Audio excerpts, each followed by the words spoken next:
오늘은 대물림 18-4호입니다. 소망이 탄생했습니다. 이사야 7장을 읽었습니다. 알기입니다. 약속하신 대로 메시아가 우리 가운데 거하시고 구원하시기 위해서 이 땅에 오셨습니다. 생각하기, 메시아가 구원하러 오셨기에 평안과 소망을 주셨습니다. 행동하기, 빛 가운데 살며 재림을 간절히 기다립니다. 자, 오늘 본문에 보면은 아하스 왕이 등장을 합니다. 그리고 에브라임, 다메섹의 왕들 계속해서 등장하는데 이게 무슨 말인가 아마 궁금할 것입니다. 먼저 아하스 왕에 대한 소개를 잠깐 하겠습니다. 아하스 왕은 넘겨주세요. 우리가 잘 알고 있는 아하스 왕의 아들은 히스기야입니다. 그런데 아하스 왕 시대 때에 아주 힘들고 어려운 일이 생겼습니다. 아하스 왕이 왜 그랬을까요? 아하스 왕은 하나님 앞에 이런 질문을 합니다. 하나님, 정말 이럴 수 있습니까? 왜 우리가 저 악한 아수르 때문에 이렇게 고통을 받아야 합니까?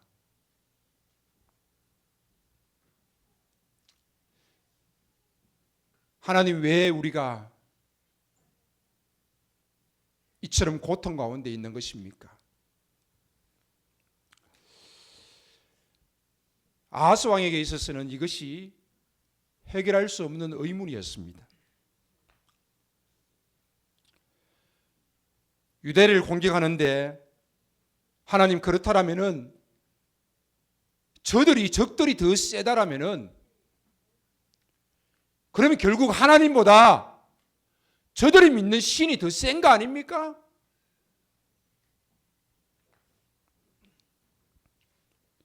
아하스 왕은요, 북이스라엘의 바알을 섬겼습니다. 심지어는 나중에 아수르 왕에게 도움을 요청하러 갔다가 다메섹의 신전에 있는 그 신의 형상을 그대로 예루살렘 성전에다가 옮겨 놓습니다.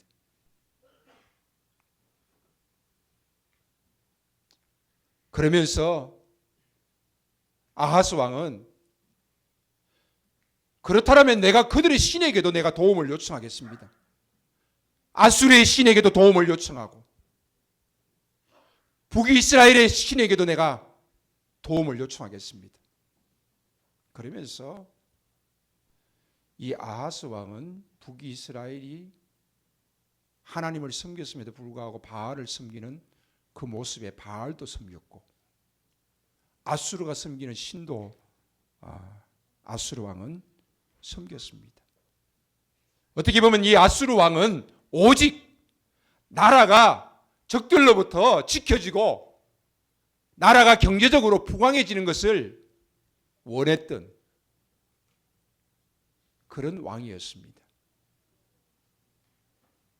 그러나 그 모든 것이 하나님의 주권 아래 있다는 것을 까맣게 잊어버리고 있는 왕이기도 했습니다.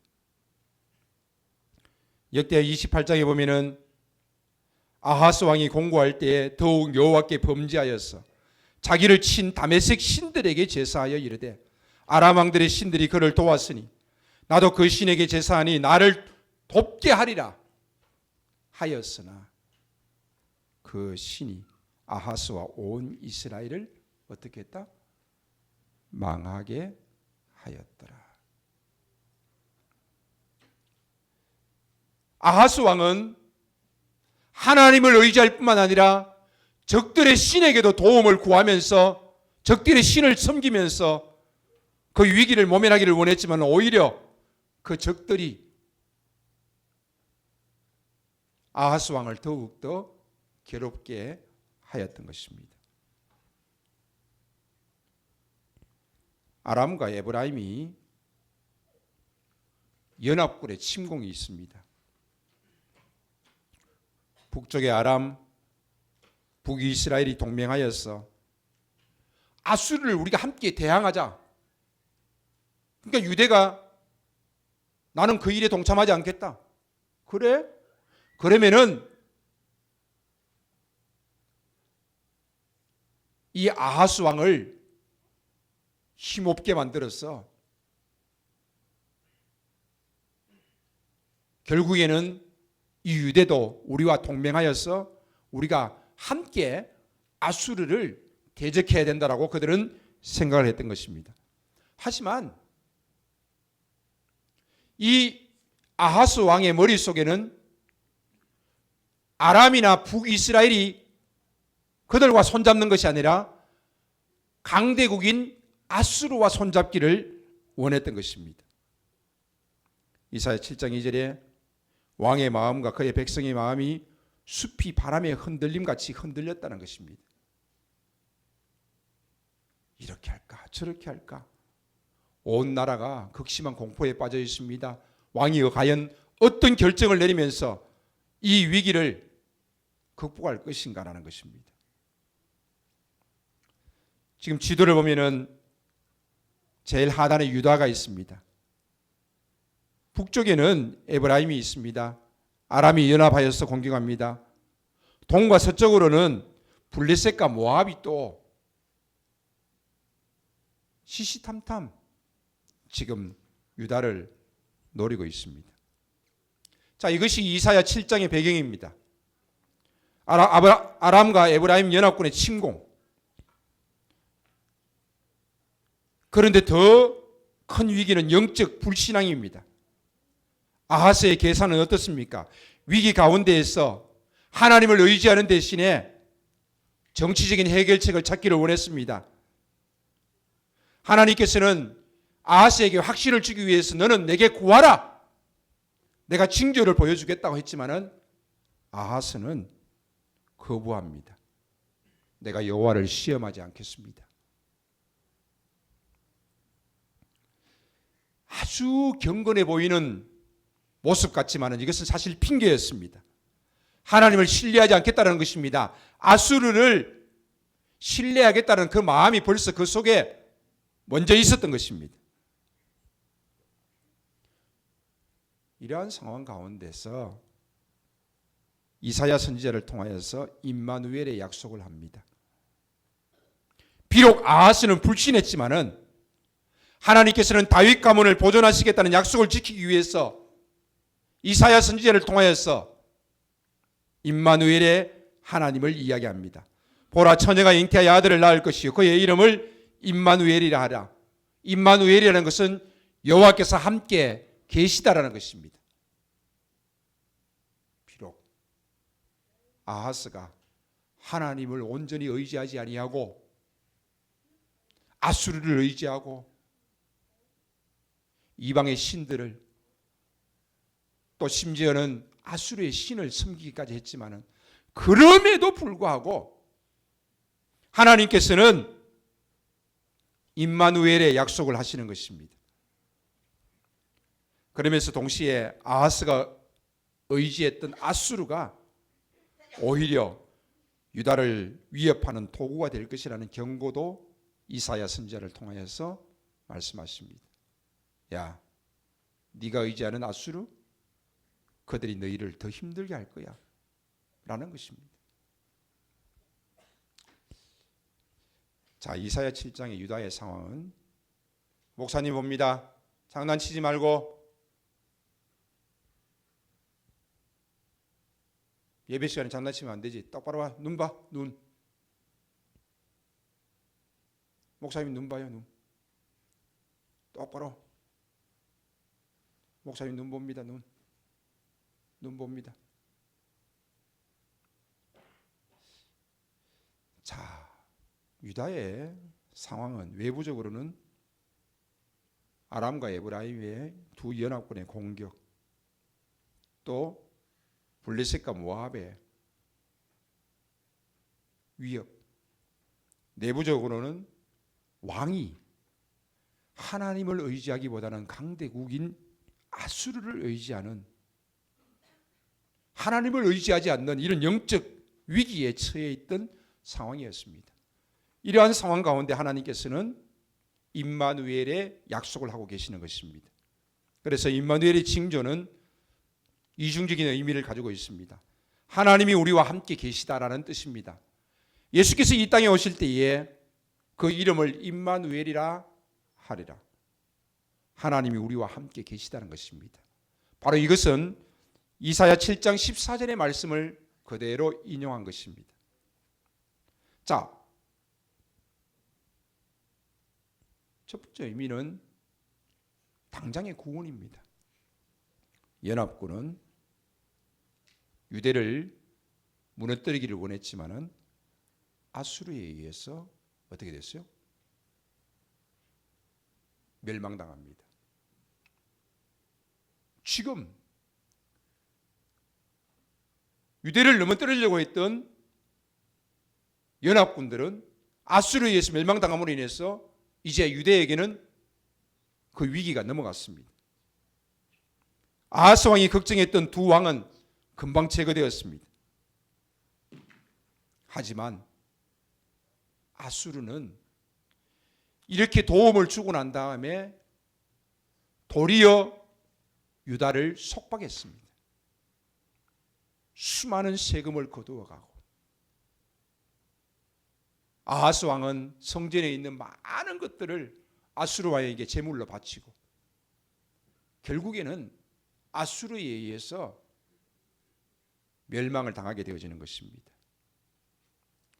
이처럼 아하스 왕은 실패하지만은 하나님은 자기 백성을 버리지 아니하시고 친히 찾아오신다는 그 소망의 메시지가 바로 임마누엘의 메시지인 것입니다. 아하스 왕이 선택했던 비극적인 결과를 한번 보십시오. 당장의 눈앞에 불은 껐지만은 이는 호랑이를 불러 이리를 쫓아낸 꼴이 되고 말았습니다. 속국으로 막대한 조공을 바쳐야 했고 정치적으로 경제적으로 종속되었을 뿐만 아니라 영적으로는 타락하는 모습을 보여지게 되어졌던 것입니다. 아하스 왕은 아수르 왕을 만나러 다메섹에 갔다가 그 우상 제단을 보고 난 다음에 예루살렘 성전에 똑같은 우상 제단을 만들고 우상을 섬기는 모습까지 보여줍니다. 그러니까 아하스 왕은 우상을 참 많이 섬긴 왕입니다. 나라가 잘 될 수 있다라면은, 나라가 위기에서 이겨낼 수 있다라면은, 경제적으로 부할 수 있다라면은 하나님도 섬기고 아수르가 섬기는 신도 섬기고 에브라임이 섬기는 신도 섬기고 바알도 섬기고 다 섬기겠다라는 것입니다. 그러나 그들은 결국 아하스 왕을 도우는 것이 아니라 아하스 왕을 무너지게 만들고 말았던 것입니다. 훗날의 아수르는 유다를 지켜주는 것이 아니라 침략하여서 유다 전역을 초토화시켜버립니다. 눈에 보이는 강대국을 의지할 것인가, 보이지 않는 하나님을 신뢰할 것인가, 이것은 우리의 인생의 문제와 똑같습니다. 아하스 왕은 눈에 보이는 강대국을 의지함으로 당장의 위기를 극복했지만은 결과적으로는 나라의 주권과 신앙을 모두 잃어버리는 결과를 만들고 말았습니다. 이사야 7장 12절에 나는 구하지 아니하겠나이다. 나는 여호와를 시험하지 아니하겠나이다. 이것은 아하스 왕의 겸손의 모습이 아니라 무서운 고집이 담겨져 있는 말입니다. 마음속으로 아수르에게 사신을 보내서 도움을 요청하기로 한 이 아하스 왕, 그는 결국에는 아수르의 신까지 가져오게 되는 것입니다. 하나님께서 징조를 구하라고 했지만은 징조를 구하면은 그 징조가 확실하게 나타나면은 자신의 정치적인 계획들, 자신의 생각들을 포기해야 했기에 그는 하나님께 순종하기를 거부했던 것입니다. 북쪽의 아람과 북이스라엘의 동맹을 맺고 내려오고 남쪽과 서쪽에는 에돔과 블레셋이 유다를 공격해 옵니다. 이사야 선지자는 이렇게 사면초가의 위기에 있는 아하스 왕에게 경고합니다. 만일 너희가 굳게 믿지 아니하면 너희가 굳게 서지 못하리라. 결국 아하스 왕은 굳게 믿지 아니하였고 굳게 서지 않았습니다. 아하스 왕의 불순종은 성전 기물을 아수르 왕에게 다 갖다 바치게 되어지고, 심지어는 아들을 불 가운데 지나게 하는 인신제사를 드리는 영적인 타락의 모습까지 보여주고 있습니다. 그럼에도 불구하고 하나님께서는 임마누엘의 하나님으로 그들에게 약속하고 있습니다.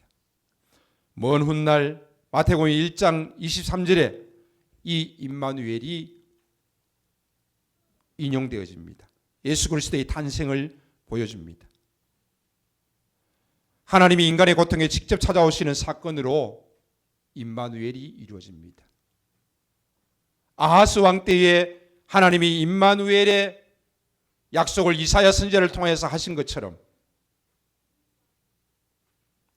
신약 시대에 예수님이 오실 그 당시에도 역시 마찬가지, 하나님을 의지하는 것이 아니라 세상을 의지하면서 또 하나님과 세상을 겸하여 섬기려고 하는 이들의 모습 속에 임마누엘로 예수님께서는 이 땅에 찾아오셨던 것입니다.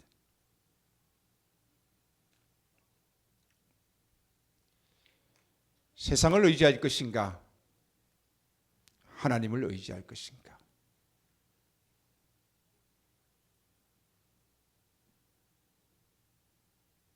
임마누엘의 하나님이 이 땅에 오신 예수님이 우리와 함께 하시고 우리를 구속하셔서 우리를 하나님의 자녀 삼으셨는데, 이제 우리의 삶의 선택은 어떠해야 되겠습니까? 두말할 것 없이 당연히 주님과 함께하는 믿음의 삶을 살아가시고 또 주님을 신뢰하는 그런 선택을 해야 될 것입니다. 이 땅에 오신 예수 그리스도, 그분을 신뢰하면서 그분과 함께 믿음으로 나아갈 수 있는 귀하고 복된 성탄이 될 수 있기를 바랍니다. 성탄절에 TV를 틀면은 산타크로스가 더 많이 나옵니다. 예수님이 나오는 것이 아니라 온통 산타크로스입니다. 우리 아이들은 주어지는 선물로 인해서 산타를 더 반기는지 모르겠습니다. 그러나 이 성탄의 주인공은 바로 예수님이십니다. 이 땅에 인간의 몸을 입고 오신 예수님. 그 예수님을 인하여서 우리는 죄악된 세상 가운데서 또 구원받고 하나님의 자녀로서 믿음으로 살아갈 수 있는 은혜를 누리게 되어졌습니다. 말씀을 맺습니다. 예수님은 2000년 전에 이 땅에 오셔서 인간의 죄를 위하여서 십자가에 못 박혀 죽으셨습니다. 그리고 그 예수님은 심판주로 다시 오실 것입니다. 주님이 오시는 그날까지 우리는 믿음으로 살아가야 될 줄로 믿습니다. 개인의 종말이 주님을 맞이하는 날입니다. 세상의 종말이 주님을 맞이하는 날입니다. 그러나 우리에게 개인의 종말이 되어지든 세상의 종말이 되어지든 주님 앞에서는 그날까지 우리는 더욱더 믿음으로 달려가야 될 줄로 믿습니다. 하나님은 우리의 연약하고 부족한 모습 속에서도 임마누엘을 약속하십니다. 하나님이 우리와 함께 계십니다. 이것이 우리에게 주어지는 가장 큰 복입니다. 기도하겠습니다.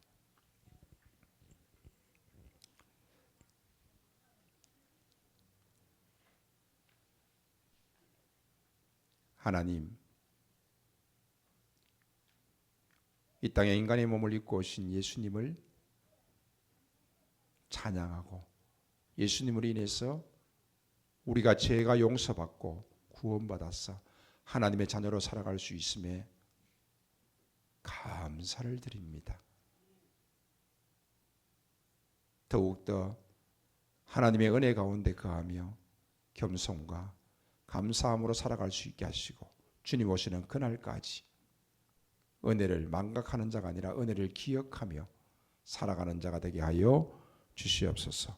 이 시간 함께 기뻐하면서 주께 영광을 돌리기를 원합니다. 기쁨으로 모든 일들을 잘 감당할 수 있도록 은혜를 더하여 주시옵소서. 예수님의 이름으로 기도하옵나이다. 아멘.